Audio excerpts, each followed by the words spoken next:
Ay, ako nga pala si Cyril Baganda, operator ng DTF machine dito sa Transferate 999. 6 na araw naman po namin ito nagamit na may total meters na 246.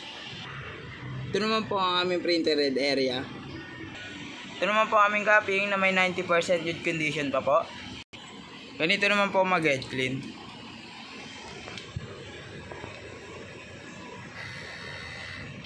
After head clean, punasan ng wiper. Ito naman po ang nozzle check ng DTF po namin. Ito po yung white, ito naman po yung color.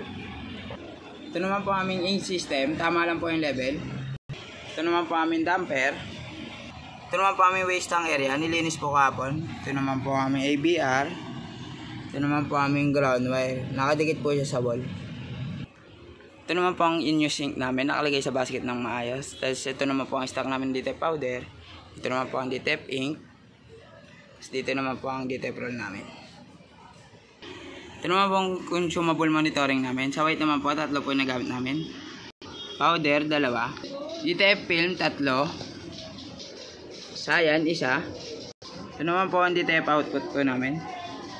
Ito naman po ang aming printer daily checklist. Updated naman po siya. Thank you.